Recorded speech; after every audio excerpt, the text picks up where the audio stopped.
pessoal, tudo bem? Bem-vindo e bem-vinda. Eu sou o Evandro Cini e esse é o Item Mais da CNN. Quase 6 meses depois de vencer as prévias do PSDB e se tornar o nome tucano na corrida presidencial deste ano, o ex-governador de São Paulo, João Dória, anunciou ter desistido da disputa. Dória, que ficou conhecido pelas grandes ações de marketing na política, realizou um ato de desistência que foi carregado de simbologia, em um verdadeiro clima de velório. Ao lado da esposa e integrantes do PSDB, como o presidente do partido, Bruno Araújo, Dória leu um discurso pronto através de teleprompter e culminou com a imagem que sintetiza o isolamento dele no PSDB, um abraço em si mesmo. Serenamente, entendo que não sou a escolha da cúpula do PSDB. Aceito esta realidade com a cabeça erguida. Sou um homem que respeita o bom senso, o diálogo e o equilíbrio. O PSDB saberá tomar a melhor decisão no seu posicionamento para as eleições deste ano. Me retiro da disputa com o coração ferido, mas com a alma leve. O anúncio veio menos de 2 meses depois de Dória decidir deixar o governo paulista para se dedicar à disputa presidencial. Apesar de ter conquistado a preferência dos militantes do partido, o político não conseguiu convencer a cúpula do PSDB de que seria a melhor alternativa tucana em outubro.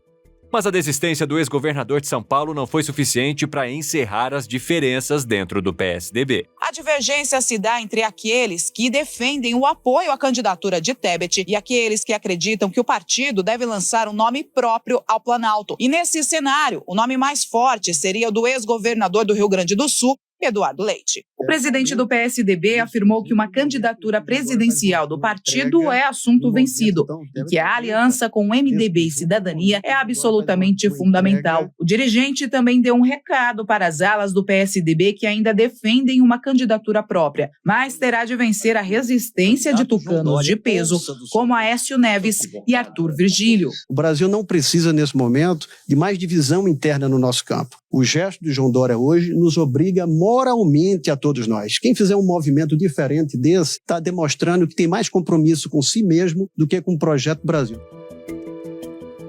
Dos bastidores, no entanto, os planos para as eleições de outubro incluem também um cálculo sobre os custos da corrida eleitoral. Com a desistência de João Dória, cerca de 65 milhões de reais que seriam destinados à campanha presidencial estão disponíveis nos cofres do PSDB. Como esses recursos devem ser utilizados? De um lado, a cúpula do partido, encabeçada pelo presidente Bruno Araújo, apoiado no jogo interno por aliados do governador de São Paulo, Rodrigo Garcia, eles defendem o apoio, a candidato do MDB, Simone Tebet, e nessa questão financeira, esse grupo avalia que, sem a candidatura nacional do João Dória, os recursos devem ser distribuídos prioritariamente para as candidaturas a governador do PSDB, detalhe é importante, Rodrigo Garcia é candidato também à reeleição a governador, enquanto outra parte menor desses recursos deve ser destinada à campanha nacional para a qual o PSDB deve indicar um vice. Mas aí tem uma outra ala que tem se posicionado aí contrário a esse apoio à candidatura de Simone Tebet, Ela é liderada pelo diretório aí de Minas Gerais e com respaldo de parte da bancada dos deputados federais, e essa parte avalia que é preciso fortalecer as candidaturas a deputados federais e estaduais para evitar que a legenda do PSDB tenha a menor bancada de sua história na próxima legislatura.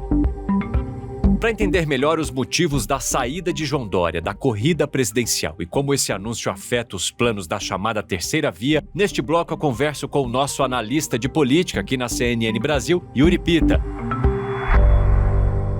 Yuri, seja muito bem-vindo mais uma vez. Oi, Evandro. Sempre um prazer estar contigo e com os ouvintes do Item Mais. Yuri, para além do que ouvimos das autoridades, a partir do que você apura diariamente, o que levou João Dória a desistir da disputa pela presidência da República, hein? Olha, Evandro, a gente pode listar alguns fatores, mas o principal, a palavra que resume, sintetiza melhor esses fatores é isolamento. E o que significa isso? Embora João Dória tenha ganhado as prévias realizadas pelo PSDB em novembro do ano passado, fato é que ele ganhou com o apoio de setores do partido, além da militância, da base da militância que votou nele, nele, mas principalmente deputados estaduais e federais que não eram necessariamente o grupo político de João Dória. E quando veio a janela partidária em março, muitos desses mandatários migraram de partido, foram para outros partidos. Vale lembrar, o PSDB foi um dos partidos que mais teve a sua bancada reduzida na janela partidária de março deste ano. E com isso, esse apoio que João Dória teve nas prévias deixou de ser a atual conjuntura, a atual correlação de forças dentro do partido. E mais do que isso, além de não contar com apoio dentro do partido, na cúpula, entre esses mandatários da Câmara, nas assembleias legislativas, pesou também o fato de que o atual governador e sucessor de João Dória, Rodrigo Garcia, não fez nenhum gesto muito explícito de apoio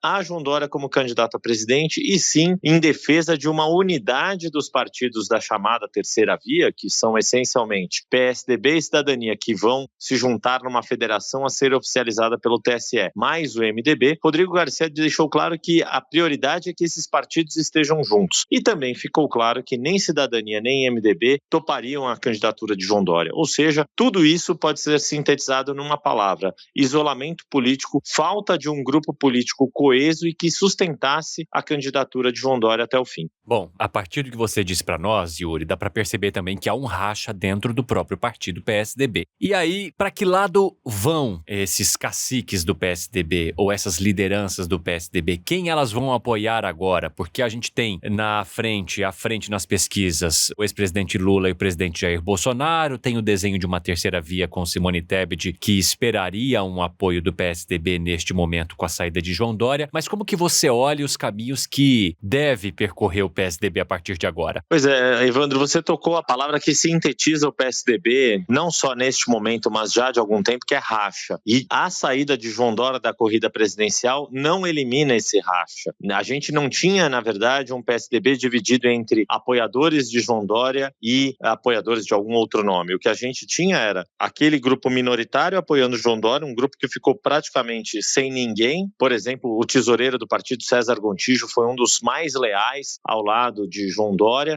mas no fundo ele acabou perdendo espaço ali na cúpula. A questão é que a cúpula do PSDB também está dividida entre aqueles que defendem essa aliança com o MDB para tentar ter um candidato só da chamada terceira via, e há aqueles que voltam a falar em candidatura própria, mas por trás desses dois interesses, o que existe de fato é muitos candidatos a deputado estadual e federal, principalmente candidatos a deputado federal, que querem que o partido use os seus poucos recursos do fundo eleitoral e do fundo partidário para aumentar a bancada na Câmara, em vez de tentar disputar a presidência da República ou mesmo disputar alguns governos que estão em situação difícil. No fundo, o que a gente percebe é que existe uma disputa de como usar os poucos recursos que o PSDB tem, lembrando que, tendo sido o partido que, ao longo dos governos do PT, simbolizava ou centralizava a oposição aos governos do PT em torno de si próprio, era um partido que tinha protagonismo, tinha mais espaço, tinha mais recursos. A eleição de 2018 deu uma boa reduzida no poder de fogo e no poder financeiro do PSDB, e o que a gente vê agora é, em casa de pouca farinha, meu pirão primeiro. Essa é a briga que está por trás dos interesses do PSDB. É isso que a gente tem visto. E por isso há alguns setores, mesmo aqueles que falam que o PSDB tem que ter candidato próprio à presidência, há por trás disso interesses de, na verdade, não ter nenhum candidato à presidência, porque seria muito difícil viabilizar um nome agora, ainda no mês de maio, partindo do zero, como, por exemplo, aqueles que dizem que o senador Tasso Gereissati poderia ser um nome. Nem ele próprio estaria tão engajado nesse tipo de candidatura à própria presidência dessa forma, a não ser que fosse para, de fato, unificar o partido. A gente vai ter que esperar. Era para ter ocorrido uma reunião ainda nesta semana da executiva, da cúpula ampliada do PSDB, da executiva ampliada, mas ela já foi adiada para o dia 2 de junho, ou seja, ainda é preciso ter mais conversas de bastidor antes de fazer uma reunião para se ter um mínimo de consenso ou de condições de travar um debate e não, mais uma vez, esse racha inviabilizar qualquer posicionamento do partido. Falando em alguns nomes, há uma ala do PSDB que defendia, inclusive, a reidratação do nome de Eduardo Leite nessa disputa, não é mesmo, Yuri? É verdade, Evandro. E o próprio Eduardo Leite tem se mantido com um cuidado, uma certa cautela fala uma distância preventiva desse tipo de debate. Ele tem dito para quem quiser ouvir que está focado nas questões políticas do Rio Grande do Sul. Para recapitular aqui, refrescar a memória, Eduardo Leite foi eleito governador em 2018 e sempre ao longo da sua carreira política disse ser contra a reeleição. Por isso, ele já havia deixado muito claro que não disputaria um novo governo pelo Rio Grande do Sul como governador. Renunciou para poder continuar no debate político nacional. Dito isso, enquanto houve toda a discussão das prévias, ele chegou a fazer um posicionamento público de que as prévias tinham um vencedor e o vencedor era João Dória, porque essa tentativa de melar o resultado das prévias, enquanto João Dória não havia desistido da presidência, estava colocando em Eduardo Leite uma imagem de alguém que tenta ganhar no tapetão, e por isso ele preferiu se distanciar. E o que alguns dos seus aliados dizem é que essa disputa por recursos, essa falta de clareza do PSDB em ter de fato um candidato próprio ou estar disposto de fato a fazer uma aliança com o Simone Tebet do MDB, ele prefere ficar distante, deixar a executiva do partido resolver isso. Ele não faz parte da executiva, mas tem aliados importantes, como o ex-prefeito de Porto Alegre, Nelson Marquesan Júnior, o deputado Lucas Redecker, ou seja, ele tem os seus aliados que participam da cúpula, não precisa diretamente entrar nesse debate. Se eventualmente lá para frente o nome dele surgir para vice de Simone Tebet, o que seria muito bem visto dentro do MDB, ou para eventualmente capitanear uma candidatura própria, aí é uma outra conversa, mas neste momento Eduardo Leite prefere não deixar as suas digitais nessa confusão toda. Agora, Yuri, para a gente finalizar, João Dória entrou para o PSDB apadrinhado por Geraldo Alckmin, né? Se tornou prefeito de São Paulo, rompeu relações com o padrinho para disputar e vencer a corrida pelo governo do estado, teve força para colocar seu nome como pré-candidato à presidência da República, só que agora sofre essa derrota dentro de seu próprio partido, como você mesmo explicou para nós até agora, e deixa em aberto o próprio futuro, o seu futuro na política, né? O futuro dele na política. O que esperar dos próximos passos de Dória na vida pública? Ao ser questionado ontem por uma de nossas analistas, ele falou: calma. Eu permaneço, mas calma, tá muito cedo para falar. O que a gente pode esperar, Yuri? Olha, para entender um pouco quais próximos passos podem se apresentar para João Dória, a gente tem que entender muito dessa trajetória muito rápida, uma ascensão meteórica de fato, como você disse, estreou na política candidato a prefeito de São Paulo, foi o único prefeito eleito em primeiro turno da cidade de São Paulo desde que existe segundo turno, com uma vitória bastante expressiva sobre o então prefeito Fernando Haddad. Foi alçado ali como um nome potencial pré-candidato à presidência em 2018 e por isso rompeu com Geraldo Alckmin, e isso acabou colocando nele uma pecha ali de oportunista ou de traidor, coisas que ele refuta. Em 2018 não conseguiu se viabilizar como candidato a presidente, foi candidato a governador, foi eleito numa campanha difícil, mas conseguiu ser eleito, todas essas campanhas antes disputando prévias internas no PSDB, mas viu que quando tentou fazer esse voo nacional, viu que é preciso ter um grupo político, de novo voltando à nossa primeira fala aqui do isolamento. Apesar de todas essas conquistas, João Dória não conseguiu construir grupos políticos consistentes que sejam leais e estejam ao seu lado. Muito daqueles que estavam ao seu lado nas prévias, como eu disse, ou saíram do PSDB, ou já estão buscando espaço no governo e na campanha de Rodrigo Garcia, ou estão buscando as suas próprias trajetórias, como candidatos a deputado federal, alguns voltaram para a iniciativa privada e por aí vai. No fundo, a incógnita em relação ao futuro político de João Dória vai depender da construção de um grupo político que de fato dê sustentação aos objetivos políticos que ele possa querer. É claro que depois de ter sido prefeito e governador do estado de São Paulo, alguns caminhos que podem se apresentar a João Dória é ou novamente ser governador de São Paulo ou eventualmente tentar uma nova corrida à presidência daqui a 4 anos. Não consigo ver João Dória tentando novamente ser prefeito de São Paulo para 2 anos depois renunciar e tentar uma nova candidatura ao governo estadual ou à presidência. Me parece um pouco improvável, seria um tiro no pé novamente se colocar como candidato a prefeito, mesmo que ganhe, ser tentado a renunciar no meio de mandato, como ele já fez em 2018, para disputar um cargo mais alto. E não me parece, do perfil de João Dória, uma atuação no Congresso Nacional. Ele tem um perfil muito mais de executivo, de fato, que vem da sua trajetória como empresário de sucesso, como uma pessoa obstinada, que traça metas. É verdade que ele tem uma gestão bem avaliada do ponto de vista de resultados de entregas nesse período de pandemia, mas isso não se converteu em bônus, em dividendo político. Para ter alguma pretensão política nos próximos anos, de fato, o João Dória vai precisar, para usar um termo que tem a ver com a trajetória dele, uma espécie de rebranding político para se apresentar como uma nova figura nas disputas eleitorais que ele eventualmente queira travar aqui no país. Yuri Pita, nosso analista de política aqui na CNN Brasil, muito obrigado por falar de política assim, com apuração, com bastidor com a gente aqui no Item Mais. Até a próxima. Obrigado, Evandro. Sempre um prazer, as ordens. Um abraço grande para você e para todos os ouvintes. A menos de 5 meses do primeiro turno das eleições e em um cenário polarizado em que o presidente Lula e o atual presidente Jair Bolsonaro dividem mais de 70% da preferência do eleitor, de acordo com as últimas pesquisas, os outros nomes da disputa enfrentam dificuldades para consolidar candidaturas viáveis. A senadora Simone Tebet, pré-candidata do MDB, espera pela confirmação do apoio do PSDB, mas enfrenta resistência nos 2 partidos de alas que defendem que as legendas busquem outras alternativas. O União Brasil, que participava das negociações de uma chapa única com o MDB, PSDB e Cidadania, recentemente anunciou o rompimento com o grupo e agora sustenta uma pré-candidatura própria com o presidente da legenda, Luciano Bivar. Apesar dos orçamentos milionários dos partidos que buscam construir a chamada terceira via, até aqui, Dória, Tebet e Bivar, somados, não tinham conseguido atingir sequer os 8% das intenções de voto sustentados por Ciro Gomes, do PDT, nas pesquisas mais recentes. Neste segundo bloco, nós vamos conversar sobre como a saída de João Dória pode afetar os rumos da corrida eleitoral. Para isso, convidamos o cientista político Cláudio Couto, professor de Gestão Pública da FGV.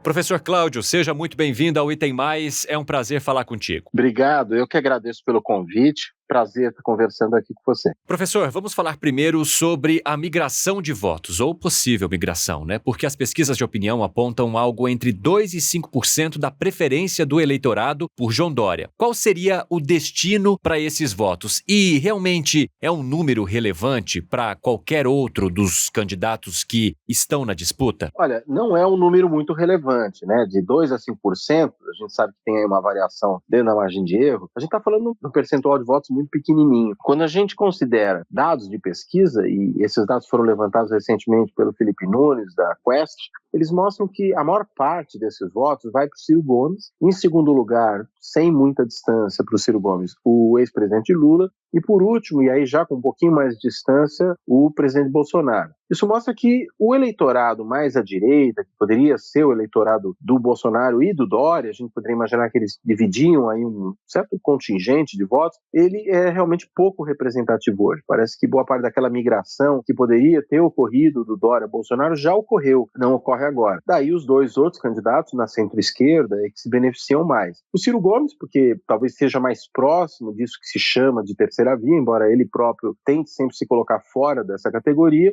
e o ex-presidente Lula, muito provavelmente por contraposição ao próprio bolsonarismo e por conta dessa preocupação que uma parcela importante do eleitorado tem com a questão democrática, e aí Dória, Ciro Gomes, Lula, todos estariam dentro desse campo contra a ameaça representada pelo presidente. Então eu diria que provavelmente são votos que se pulverizam. Agora, num segundo momento, a partir do ponto em que a candidatura da Simone Tebet estiver posta de maneira mais afirmativa como a substituta da candidatura do Dória, como alternativa da terceira via, aí eu acredito que ela pode sim amealhar uma parte significativa desses votos. Hoje ela é pouco conhecida, pode vir a se tornar mais conhecida um pouco mais adiante, e aí, claro, até pelo perfil, tende a se beneficiar dessa saída do Dória da disputa. Pois é, e aí o senhor mencionou uma novela que a gente tem acompanhado desde o início do ano, a chamada Terceira Via, que inclusive já foi até apelidada de via única diante da polarização, mas nome que é bom a gente não acompanhou até agora, definições. E de que forma que essa demora, essa disputa por indicações pode prejudicar esse nome há 5 meses das eleições, com Lula e Bolsonaro bem à frente da pesquisa, distantes dos candidatos que vêm atrás? Eu acho que uma das dificuldades da chamada terceira via é justamente ela não ter uma proposta afirmativa. Ela, até pelo seu nome, né, que vem sendo dado de terceira via, ela é pela negação que se coloca. Não é a primeira, não é a segunda, então é a terceira via. É dessa maneira. Agora, qual é a proposta, né? Qual é o programa de governo? Qual é a ideia de país, né? O modelo de política econômica que esses candidatos da chamada terceira via podiam levar adiante? Ninguém sabe muito bem disso. Ano passado, mais ou menos na metade do ano, se via alguma coisa como 1/3 do eleitorado querendo uma candidatura que não fosse nem a de Lula nem a de Bolsonaro. Hoje esse número já é bem menor, né? Ele já está ali próximo dos 10%.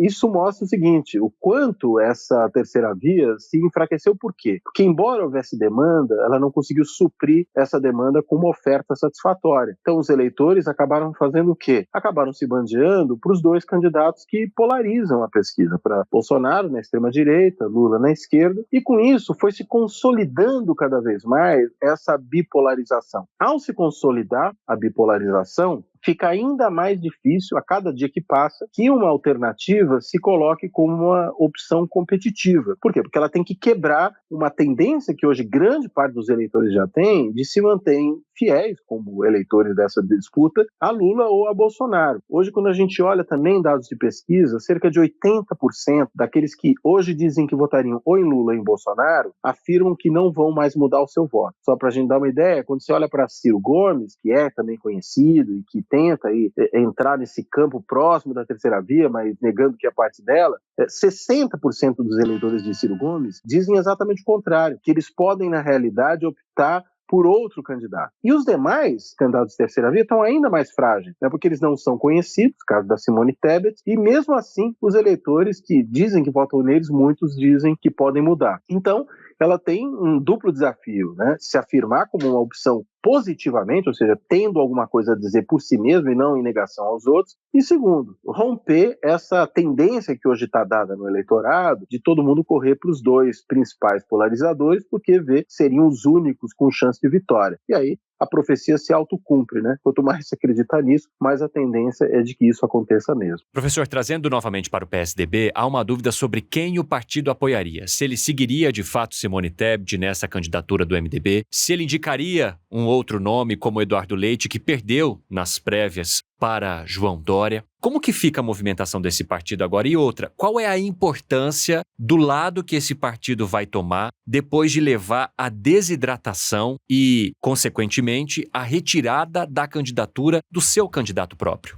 Olha, acho que primeiro a gente precisa levar em consideração que o PSDB é um partido-partido, né, com perdão da brincadeira aqui do trocadilho. Ele está tão fragmentado internamente que é muito pouco provável que esse partido consiga ter uma candidatura única, que todos os seus membros vão apoiar de forma fiel, de forma diligente. Hoje há uma tendência muito grande de que certos setores do PSDB caminhem com o presidente Bolsonaro. A gente já viu em alguns lugares do Brasil isso acontecendo, né, sinalizações nessa direção. Mesmo no Congresso, a gente via ali também certos parlamentares do PSDB muito alinhados ao governo, e aí não só em termos de votação de projetos da área econômica, por exemplo, até poderia imaginar que há uma convergência natural e programática, mas até mesmo em questões como a do voto impresso, que a gente sabe que é uma disputa puramente política do presidente Bolsonaro, né? Então, o PSDB, uma parte, deve correr para aí e nem ficar com a sua própria candidatura, seja ela própria mesmo, como seria o caso do Eduardo Leite, seja uma candidatura a qual o PSDB se aliaria, como pode ser ou deve ser até a da Simone Tebet. E até mesmo alguns nomes mais antigos, mais tradicionais, mais próximos do que o PSDB foi na sua origem, como o Aloysio Nunes Ferreira, já tem sinalizado uma debandada para a candidatura do Lula, uma candidatura mais à esquerda. Então, eu diria, o problema do PSDB é que é um partido muito fragmentado, muito quebrado internamente, vai ser difícil para ele caminhar junto até a eleição, o que dificulta não só a viabilidade de uma candidatura do próprio partido, mas também reduz a importância do apoio do PSDB para uma eventual candidatura de partido aliado. E professor, só para a gente finalizar, como fica a cara de um partido diante do processo eleitoral democrático, sendo que ele não conseguiu respeitar nem mesmo as prévias que ele fez, não conseguiu de fato respeitar o nome que foi eleito dentro de seu próprio partido?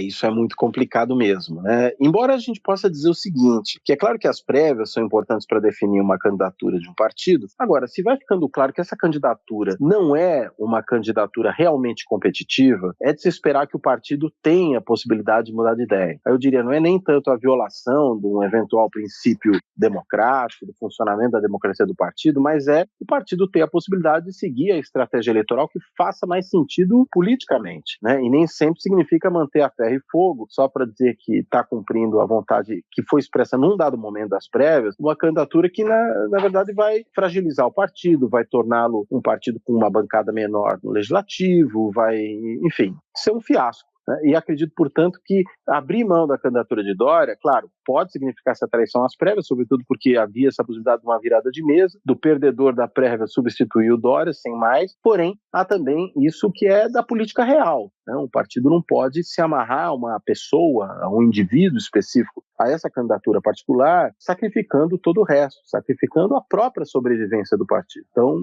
eu creio que esses dois aspectos precisam ser ponderados aí. Professor, muito obrigado por sua participação conosco aqui no Item Mais, por nos ajudar a entender um pouquinho desse cenário tão conturbado que se desenha entre Terceira Via e principalmente dentro do PSDB, um partido tão tradicional, principalmente aqui no estado de São Paulo. Obrigado, prazer falar com você. Até a próxima. Este episódio do Item Mais vai ficando por aqui. Obrigado pela companhia e a gente se vê na próxima.